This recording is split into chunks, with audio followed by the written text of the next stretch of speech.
Good morning बच्चों, कैसे हैं आप लोग। बच्चों आज का हमारा टॉपिक है रेंट पेड। सिचुएशन को समझ लो, क्या सिचुएशन बन सकती है बच्चों, पहले वो समझते हैं। देखो बच्चों, हमारी फर्म है, अब फर्म है तो बिजनेस चलेगा, उसके लिए ऑफिस भी चाहिए, है ना।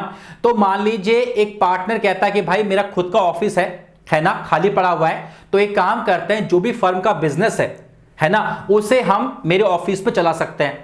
अब आप बात सोचो, अगर मान लो फर्म ऐसा ही कोई ऑफिस लेती तो उस पर रेंट पे करना पड़ता कि नहीं करना पड़ता। हाँ सर, रेंट तो पे करना पड़ता।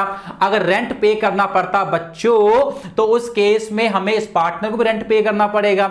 चाहे हम ये पार्टनर से कोई चीज रेंट पे ले, चाहे किसी और व्यक्ति से, हमारी जो जर्नल एंट्री होगी बच्चों सेम तरीके से होने वाली है। इस बात को हमको ध्यान में रखकर चलना है बच्चों। तो बच्चों देखिए, सबसे पहले रेंट यहां पर अकाउंट डेबिट होगा। सर रेंट अकाउंट डेबिट क्यों होगा?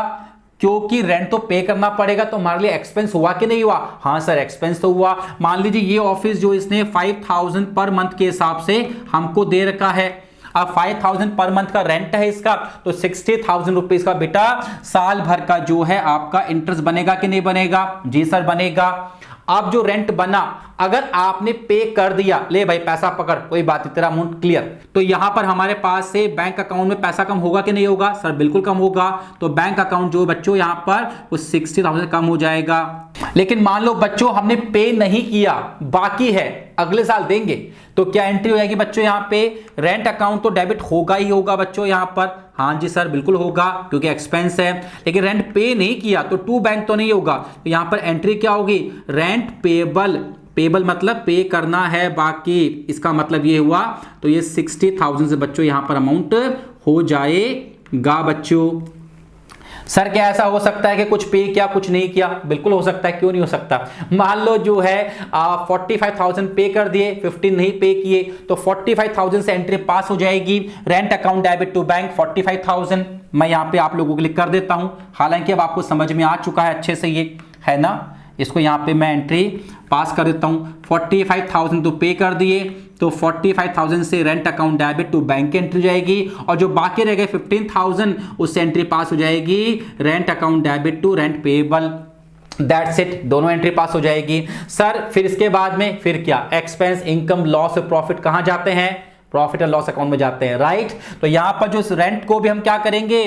प्रॉफिट एंड लॉस अकाउंट में ट्रांसफर कर देंगे ऑन 31 ऑफ मार्च। तो profit and loss account debit to rent की एंट्री यहां पर पास हो जाएगी बच्चों, और ये अमाउंट आएगा इसमें 60,000 रुपीज। बच्चों पीनल अकाउंट कोई फर्क नहीं पड़ता कि आपने पे किया कि नहीं किया, एक्सपेंस हो गया ना, तो पूरा पी एंड एल अकाउंट में बच्चों ये ट्रांसफर हमको करना होगा।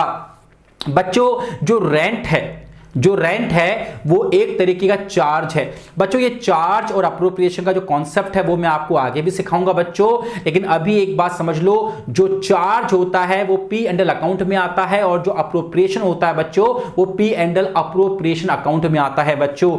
जो इंटरेस्ट ऑन लोन है ना बच्चों, वो चार्ज है, वो अप्रोप्रिएशन नहीं है, इसलिए उसको हम कहां दिखाते हैं? पी एंड एल अकाउंट में दिखाते हैं बच्चों, राइट। लेकिन जो आईओसी है, इंटरेस्ट ऑन कैपिटल जो है, ड्रॉइंग्स जो है, सैलरी जो है, बोनस जो है, कमीशन जो है पार्टनर्स के, ये सब अप्रोप्रिएशन है, तो ये P and L appropriation account में आते हैं बच्चों। लेकिन अगर क्वेश्चन में वो बिल्कुल क्लियरली बोल दे इस बात को कि भाई आईओसी को, या पार्टनर की सैलरी को, या ड्राइंग्स पर इंटरेस्ट को, या मान लीजिए क्या बोलते हैं बोनस को, कमीशन को, इनको चार्ज मानना है, अगर बोल दे चार्ज मानना है, खुद ही सवाल में बोल दे, तो ऐसे केस में बच्चों इन्हें हमें प्रॉफिट एंड लॉस अकाउंट में दिखाना पड़ेगा, profit and loss appropriation account में नहीं। और अगर कुछ भी नहीं कहेगा तो ये सब जो है profit and loss appropriation account में ही आएंगे बच्चों। इस बात को हमें दिमाग में अच्छे से रखना है बच्चों। आइए इस रेंट से कनेक्टेड अब कुछ एग्जांपल्स हम लोग कर लेते हैं बच्चों।